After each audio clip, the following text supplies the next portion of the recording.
Hello ഇഴ. അവിചാരിതമായി നമ്മളെ വിട്ടുപോയ കലാഭവൻ നവാസും ഭാര്യയും ഒരുമിച്ച് പ്രധാന വേഷത്തിൽ വരുന്ന സിനിമയാണ് ഇഴ. ഇത് സംവിധാനം ചെയ്തിരിക്കുന്നത് സിറാജ് റസിയാണ്. അദ്ദേഹത്തിൻ്റെ ആദ്യ സിനിമാ സംവിധാനമാണ്. അദ്ദേഹം അത് ഭംഗിയായി തന്നെ ചെയ്തിട്ടുണ്ട്. ബന്ധങ്ങളിലെ ഇഴയ അടുപ്പങ്ങളെക്കുറിച്ചും അകലങ്ങളെക്കുറിച്ചും സംസാരിക്കുന്ന ഒരു സിനിമയാണ് ഇഴ. മുസ്ലിം സമുദായത്തിൽ നടക്കുന്ന ചില അനാചാരങ്ങൾ തുറന്നു കാണിക്കുന്ന ഒരു സിനിമയാണ് ഇഴ. ഒരു ഇടത്തരം കുടുംബത്തിലെ അവസ്ഥകളിലൂടെയാണ് ഈ സിനിമ കാണിക്കുന്നത്. അതിൽ നവാസും ഭാര്യയും ഇതിൽ ഭാര്യ ഭർത്താവുമായിട്ട് തന്നെയാണ് അഭിനയിക്കുന്നത്. സുമി എന്നാണ് രഹനയുടെ കഥാപാത്രത്തിൻ്റെ പേര്. കുടുംബത്തിൽ നടക്കുന്ന ഇത്തരം അനീതികൾക്കെതിരെ സുമി പിന്നെ പൊട്ടിത്തെറിക്കുന്നതും അതിനെ എതിർക്കുന്നതും ഒക്കെയാണ് ഈ സിനിമയിലൂടെ കാണിക്കുന്നത്. ഇതിൽ ഒരു കുട്ടിയെ മന്ത്രിച്ച് ഊതുന്ന ഒരു രംഗമുണ്ട്. അപ്പോൾ ശരിക്കും പറഞ്ഞാൽ നമ്മൾ ഒരാളെ ഊതുമ്പോൾ നമ്മളുടെ തുപ്പലാണ് ശരിക്കും പറഞ്ഞാൽ പുറത്തേക്ക് വരുന്നത്. പുറത്തേക്ക് എങ്ങനെ ആയാലും ആ കണികകൾ വരും. ഇതിൽ ആ കുട്ടീനെ മന്ത്രിച്ചുമ്പോൾ ആ കുട്ടി ഇങ്ങനെ മുഖം തുടക്കുന്നുണ്ട്. അപ്പോൾ ഇങ്ങനെയുള്ള ഇതിനൊക്കെതിരെ സുമി ഇതിൽ പ്രതികരിക്കുന്നുണ്ട്. കടം വാങ്ങിച്ചിട്ടൊക്കെയാണ് അവർ നേർച്ച നടത്തുന്നത്. പിന്നെ അതിൽ തന്നെ ദൈവത്തിൻ്റെ പേരിലുള്ള കള്ളത്തരങ്ങളും തുറന്നു കാണിക്കുന്നുണ്ട്. ഈ ഉസ്താദിനും മറ്റും കൊടുക്കാനുള്ള പൈസയിൽ ഒരാൾ കള്ളത്തരങ്ങൾ കാണിക്കുന്നത്.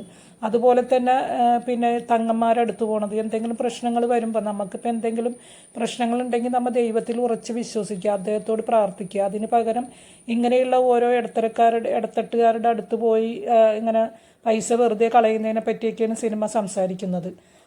അതുപോലെ തന്നെ ഉമ്മ ആണെങ്കിലും ഇതിൽ ഉമ്മയായിട്ട് വന്നിട്ടുള്ള ആ കഥാപാത്രം ഈ സുമിയനെ ഒരുപാട് ഇങ്ങനെ വാക്കുകൾ കൊണ്ട് വേദനിപ്പിക്കുകയും മുറിയേൽപ്പിക്കുകയൊക്കെ ചെയ്യുന്നുണ്ട്. നവാസിൻ്റെ ഇഷ്ടപ്രകാരം വന്ന ഒരു പെൺകുട്ടി ആയതുകൊണ്ട് അവർക്കതിലുള്ള അവരുടെ വെറുപ്പും വിദ്വേഷമൊക്കെ അവർ പുറത്ത് കാണിക്കുന്നതും അതുമെല്ലാം വളരെ നാച്ചുറലായിട്ടാണ് ഈ സിനിമയിൽ കാണിച്ചിരിക്കുന്നത്. സ്വാഭാവികമായ അഭിനയ രീതി, നാച്ചുറലായിട്ട് കൊണ്ടുപോകുന്ന കാര്യങ്ങളുടെ അതെല്ലാം ഈ സിനിമയെ നമുക്ക് മനോഹരമാക്കുന്നുണ്ട്. അതുപോലെ തന്നെ ഈ വാപ്പ ചെയ്യുന്ന ചില കള്ളത്തരങ്ങൾ എടുത്തു കാണിക്കുന്നുണ്ട്. അങ്ങനെ ഇതിൽ ഒരു മനുഷ്യർക്കിടയിൽ സംഭവിക്കുന്ന തെറ്റുകളെയും ശരികളെക്കുറിച്ചൊക്കെ ഈ സിനിമ തുറന്നു കാണിക്കുന്നുണ്ട്. ബന്ധങ്ങൾ തമ്മിലുള്ള അടുപ്പവും അതേസമയം അകൽച്ചയും കാണിക്കുന്നുണ്ട്. ഇപ്പോൾ ഈ ഉമ്മയായിട്ട് അഭിനയിച്ച ആ ഒരു കഥാപാത്രം അവർ വളരെ രൂക്ഷം, അത് ശരിക്കും നമ്മുടെ ജീവിതത്തിൽ സംഭവിക്കുന്ന കാര്യങ്ങൾ തന്നെ അത് അതിൻ്റേതായ രീതിയിൽ തന്നെ അവതരിപ്പിച്ചിട്ടുണ്ട്. നല്ലൊരു അയൽവക്കം ഉണ്ടാകുന്നതിനെ പറ്റി, പിന്നെ ഇതിൽ കുട്ടികളില്ലാത്തതിൻ്റെ വിഷമം, അതുപോലെ തന്നെ ആങ്ങളെയും പെങ്ങളും തമ്മിലുള്ള ബന്ധം, ഉമ്മയും തമ്മിലുള്ള ബന്ധം, അങ്ങനെ പിന്നെ അതുപോലെ തന്നെ ഈ ഷൗക്കത്ത് നിന്നാണ് നവാസിൻ്റെ പേര്. പുള്ളിക്കൊരു കൂട്ടുകാരനുണ്ട്. ആ കൂട്ടുകാരനുമായിട്ടുള്ള ആ ഒരു അടുപ്പം അതെല്ലാം അതിൻ്റേതായ ഭംഗി തന്നെ ഈ സിനിമ കാണിച്ചിട്ടുണ്ട്. പിന്നെ ഇതിൽ ഒരു സീനിൽ കോൽക്കളി കാണിക്കുന്നുണ്ട്. ആ ആളുകളുടെ അത് വളരെ മനോഹരമായ ഒരു സീനാണ്. ആ ആളുകളുടെ ആ കോലും പിടിച്ച് കൈ ഇങ്ങനെ ചലിക്കുന്ന രീതി അത് വളരെ മനോഹരമാണ്. ആ പാട്ടും നല്ല രസമുണ്ടായിരുന്നു ആ ഒരു ഇത്. അതേപോലെ ഇതിൽ പാട്ടുകളൊക്കെ ഉണ്ട്. അതെല്ലാം വളരെ കേൾക്കാൻ ഇമ്പമുള്ള പാട്ടുകൾ തന്നെയാണ്. പിന്നെ അതുപോലെ തന്നെ ഈ സിനിമയിൽ ഇങ്ങനെ ഇപ്പോൾ ഒരു ഫാഷനാണല്ലോ കേക്ക് വാങ്ങിക്കുക, ബർത്ത്ഡേക്ക് അത് ഓരോരുത്തരുടെ മുഖത്തേക്ക് അടിച്ച് ഇത്രയും വില കൊടുത്ത് സാധനങ്ങൾ വാങ്ങുക, അത് വെറുതെ ദുരുപയോഗം ചെയ്യുക. അതിൻ്റെ ഒരു എന്താ പറയുക ഉപയോഗശൂന്യമില്ലാത്ത ആ പ്രവൃത്തികളെ പറ്റിയും സിനിമ തുറന്നു കാണിക്കുന്നുണ്ട്. അതിൽ നിന്ന് ഉണ്ടാകുന്ന ബുദ്ധിമുട്ടുകളും ഈ സിനിമയിൽ കാണിക്കുന്നുണ്ട്. അത് ശിരസിൽ കയറി അതുവഴി ഒരാൾക്കുണ്ടാകുന്ന അപകടത്തെക്കുറിച്ചും കാണിക്കുന്നുണ്ട്. പിന്നെ നമ്മൾ ഒരുപാട് പൈസ ചിലവാക്കി അന്യരാജ്യങ്ങളിൽ പോവുക, അവിടെ നിസ്സാര ശമ്പളത്തിന് പണിയെടുക്കുക.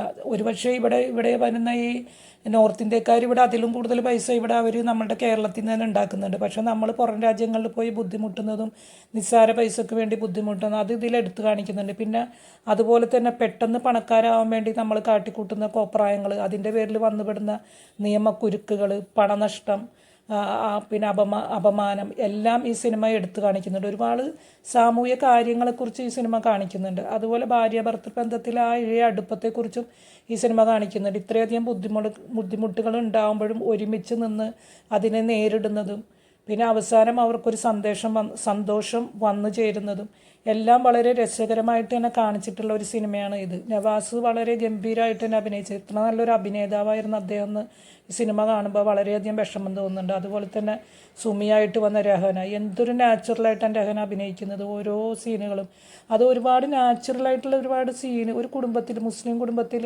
നടക്കുന്ന ആ ഒരു എന്താ പറയുക, ആ ഒരു സീനുകളൊക്കെ വളരെ ഭംഗിയായി തന്നെ ഈ സിനിമ ചെയ്തിട്ടുണ്ട്. എന്തുകൊണ്ടും നമുക്ക് കണ്ടിരിക്കാൻ പറ്റിയ ഒരു സിനിമയാണ്, കണ്ട് രസിച്ചിരിക്കാൻ പറ്റിയ ഒരു സിനിമയാണ് ഇഴ.